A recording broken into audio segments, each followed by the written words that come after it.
Olá, bom dia. Pronto para mais um devocional nesta manhã? O nosso devocional hoje fala sobre a segunda milha. Acompanha comigo lá em Mateus, capítulo 5, versículo 41 ao 48, que diz assim: Se alguém o forçar a caminhar com ele 1 milha, vá com ele 2. Dê a quem pede e não volte as costas àquele que deseja pedir algo emprestado. Vocês ouviram o que foi dito: ame o seu próximo e odeie o seu inimigo. Mas eu digo: amem os seus inimigos e orem por aqueles que os perseguem, para que vocês venham a ser filhos de seu Pai que está nos céus. Porque ele faz raiar o seu sol sobre maus e bons, e derrama chuva sobre justos e injustos. Se vocês amarem aqueles que os amam, que recompensa vocês receberão? Até os publicanos fazem isso. E se saudarem apenas os seus irmãos, o que estarão fazendo demais? Até os pagãos fazem isso. Portanto, sejam perfeitos, como perfeito é o Pai Celestial de vocês. Jesus ele estabeleceu um novo padrão muito mais elevado de amar e servir pessoas. Como amar e servir?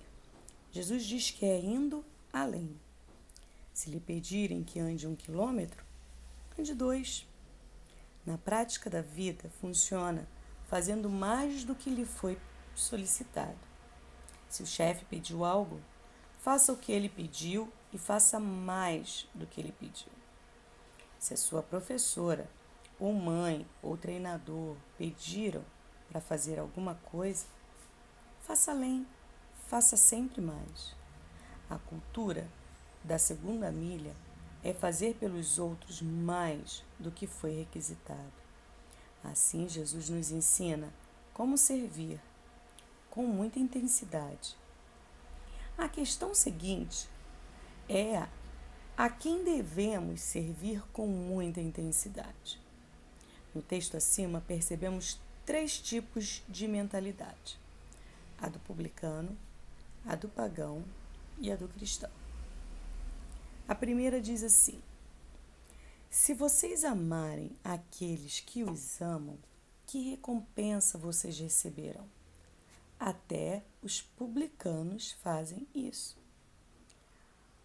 O publicano, naquela época, era o cobrador de impostos.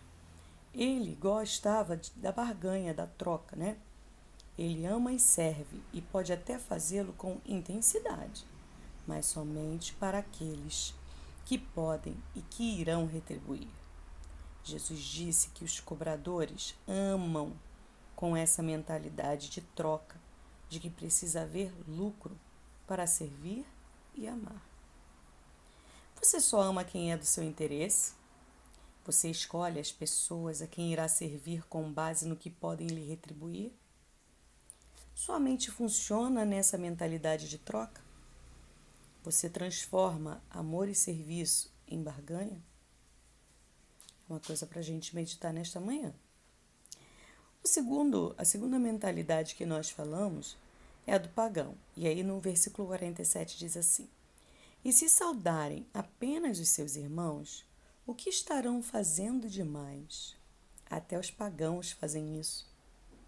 A segunda mentalidade é a do pagão ou gentio, que serve apenas quem faz parte do seu grupo. O gentio só serve quem concorda com ele e quem faz parte da sua panelinha. Ele serve somente a família, a denominação ou quem faz parte do seu grupo, que pensa igual e concorda com os seus valores. Esse tipo de mentalidade afasta quem pensa diferente. Talvez você possa dizer: ele é pentecostal, eu sou reformado. Ou ainda: ele tem tal opção sexual, eu tenho outra. Quem serve com essa mentalidade usa da intensidade, vai além, mas somente para o seu grupo favorito. E o terceiro tipo de mentalidade é a do cristão, ou deveria ser. Diz assim no versículo 44 e 45: mas eu, dizendo Jesus, digo, amem os seus inimigos e orem por aqueles que os perseguem, para que vocês venham a ser filhos de seu Pai, que está nos céus. Porque ele faz raiar o seu sol sobre maus e bons, e derrama chuva sobre justos e injustos. Cristo revela que o cristão não deve amar como o publicano, visando o lucro ou a troca, a barganha. Tampouco deve servir como pagão, que só atende o seu grupinho, a sua panelinha.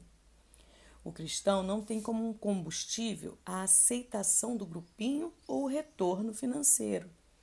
Antes, a energia que o move é o amor, daquele que tomou a iniciativa e serviu primeiro. Esse amor encharca o cristão e lhe dá poder para servir com intensidade a qualquer que estiver por perto. Antigamente, aquele para que venham a ser filhos me confundia, pois pensava que me tornava filho de Deus na medida em que servia e amava daquela maneira. Eu não havia entendido o evangelho que me garante que sou filho de Deus por adoção. O sentido original da palavra filhos é ruios, que é de um filho maduro. Quem vive daquela maneira é um filho maduro de Deus. Então nós precisamos observar o que nós temos feito com relação àquilo que Deus tem colocado diante de nós. Nós precisamos aprender a amar e servir de uma forma que Cristo nos ensinou. O sinal de maturidade espiritual, quando você quer ser um filho maduro, não se restringe a receber o perdão de Deus, desfrutar da graça de Deus, do amor de Deus, mas perceber que Ele, o Pai, faz nascer o sol sobre qualquer pessoa, sobre justos e injustos. Manda chuva sobre bons e maus. Deus, Ele quer ser Pai de todos, portanto, Ele oferece tantas coisas para todos. E nós precisamos também perceber que, como filhos, precisamos fazer qualquer coisa para todos. Não é só para aqueles selecionados pela nossa panelinha, não é só pelos cristãos, mas é por todas as pessoas. Quem é maduro repete o que Deus faz e ama como Ele ama, fazendo além do que pedem, amando a todos, com base no amor de Deus que nos amou primeiro. Você imagina se Deus amasse só a sua panelinha? Nós nunca teríamos sido alcançados pelo seu amor. Mas que nesta manhã nós possamos meditar nessa situação em que nós precisamos realmente manifestarmos como filhos de Deus, amando a todos. Depois de compreender a cultura da segunda milha, como você pode colocá-la em prática? Nós demos aqui algumas dicas sobre ir além do que o seu patrão pede, além do que sua professora pede, além do que a sua mãe pede, além do que qualquer pessoa pede. Você pode ir além. Pense em diferentes formas de reproduzir com as pessoas que o cercam o que Deus, o Pai, fez. Os relacionamentos são um grande termômetro de quão maduros somos. Procure deixar para trás a mentalidade do publicano que só visa uma troca. Tem crente que age assim com Deus, fazendo algo como troca. Mude o jeito de pensar que você muitas das vezes ainda tem do gentio, que se limita apenas ao seu grupo, ao seu círculo social, e passe a amar como um filho maduro, um filho do Deus Pai, sendo como Jesus, amando a todos.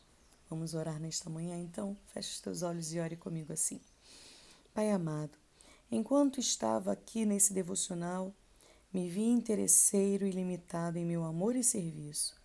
Não quero ser como os publicanos que só pensam em lucro financeiro, nas barganhas, ou como os gentios que se restringem aos seus grupinhos.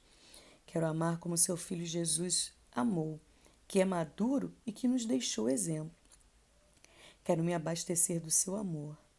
Me faça uma cópia fiel, Senhor, do meu irmão mais velho Jesus Cristo, no nome de quem eu oro. Amém. Então, que Deus venha abençoar a sua vida nesta manhã. Abençoe você, abençoe a sua família. Paz seja contigo.